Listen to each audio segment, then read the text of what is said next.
All right. We have a couple of interesting things to happen very shortly. We have an auction and we have a raffle as well. But before we do that, let's hear from our last contender this evening for this part of the show, Tim Owen, ladies and gentlemen.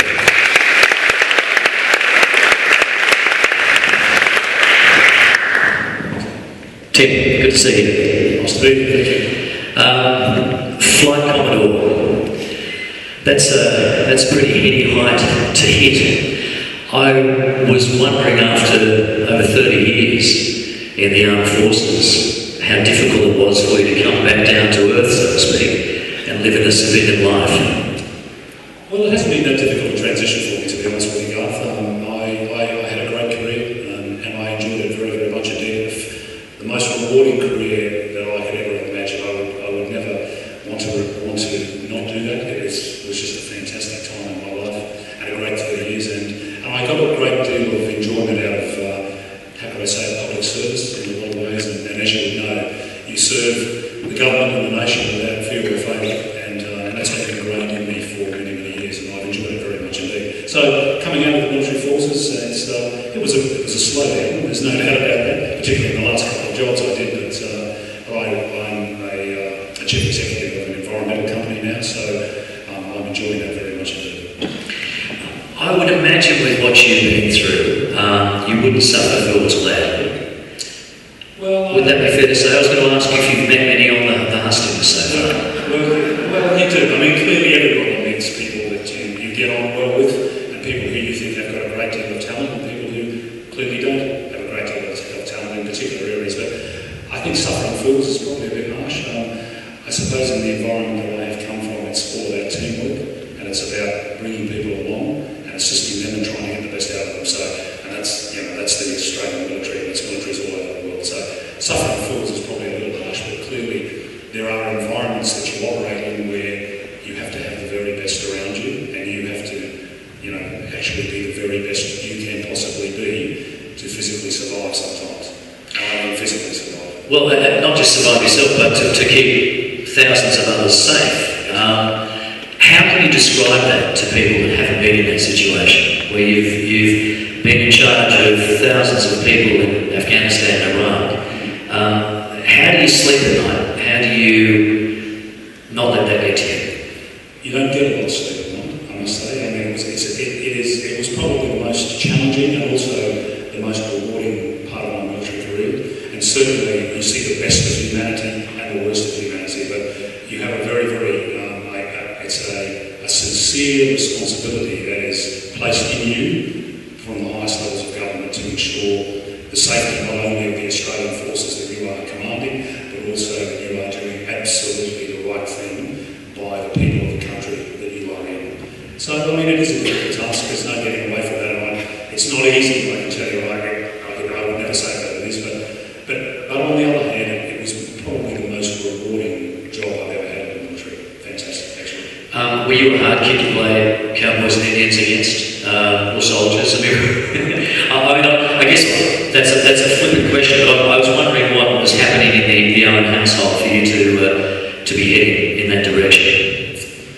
Well, I've always been a fairly strong sort of person, and I enjoyed the opportunity of leadership, and I enjoyed leadership at school and being part of a team at school. So it was just a natural thing, and all through my schooling, just a natural innate ability, I suppose, that comes to the fore if it's encouraged and it's moved within certain parts of the schooling. But I don't think it was too tough a life. And what about from your parents? What sort of values were coming through, do you think, that led you to this part? I grew up in Queensland, actually, and my dad was a miner. He was actually a Jew, and was an Austrian Jew from the Anschluss before the Second World War, and got out of Austria only with what he stood up in with his sister, and became displaced persons. Anyway, long story, but he had a very tough life, and my mother was an Australian, and they very much brought us up to make the most of everything that you possibly have, and we weren't particularly wealthy at all, so it was just a matter of just good values, I think, and we weren't unusual, just honesty and a bit of integrity, and that was what I was taught, and I hope I've been able to carry that through my whole life. Shall we have a look at the... we're halfway through our 9 minutes. Let's have a look at... this is you playing rugby, obviously? My lovely wife, Charlotte's a most fantastic person in the world, I have to say. It's me not playing such a good game of golf. So that was before the plus fours became fashionable, I take it.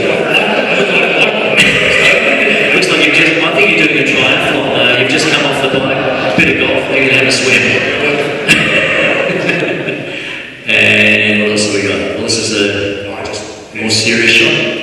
Just on exercise in Australia. Yeah. Again, I was in Timor, I think, many years ago. In Indonesia, when we were doing a lot of work with the Indonesian military, and that was actually when we were doing a lot of work to help reconstruction villages in Indonesia. A lot of great work in Denpasar, actually. That's me on the USS Nimitz after an F-18 mission. Is that the biggest aircraft carrier in the world? Huge. Yeah. About 6,000 people. It's a small city, actually. There are places on those carriers you don't go. Oh, okay. Yes. Right. That's me as in Iraq. And a few years ago, somewhere, I think probably Williamstown. The rough place I lived in.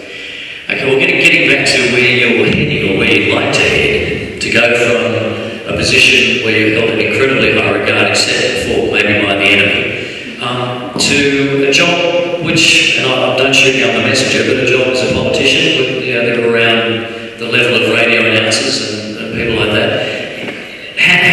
Why have you decided to go this path? You could be quite honestly earning an awful lot more money in the private sector, I would imagine. Well, I mean, it probably comes back to the point I mentioned earlier. I've always had a life of public service, and I don't see that politics as a great deal different to that. When I served the nation, I see serving the people of this particular city or state, or particularly Newcastle, as not a great deal different to what I had done before. I think the skills that I was lucky enough to hone within the Australian military will be very, very useful for me should I be fortunate enough to be elected. And I just think that it is a very important time for politics in this state, and particularly for this city, that I don't think we haven't been led very well at all as a state. And clearly there needs to be a change, and there needs to be a change for the better for the state and also for the city. We have been, I think, taken for granted for far too long, for 100 years, and it's about marginality of the city. And I think if we are very positive about our city, there really is only one choice in terms of marginality in government. We've missed out for far too long, and I think the opportunity exists here now for us as a city to correct that. Right, we'll have more chance to talk about that later on. Once again, left field question. When's the last time you cried? In Iraq, actually. The last time we've been in Afghanistan, where we had gone to a school where we had some young girls who had acid thrown in their faces, and they were coming out of the school, and we had to basically, I was on patrol with some of our troops in a town called Tarankat, and as I said, with the worst and the best of humanity, I'd never seen anything worse. And in fact, all the sexes were crying as we were trying to help these girls and get them some medical attention. So that would probably be the last time in the last, 18 months ago, something like that. But yeah, it is the most sobering experience that I've ever had, and frankly, it's changed me for life. When you come back from a place like that, where you see the deprivation of humanity, it gives you a view, particularly of how lucky we are in this country, despite all of the politics we talk about and all of the things that we think are very, very important. When you see how people around the world live compared to how we have here, we're a very, very lucky country. On that note, we'll leave it there, Tim. Thanks very much. Much appreciated.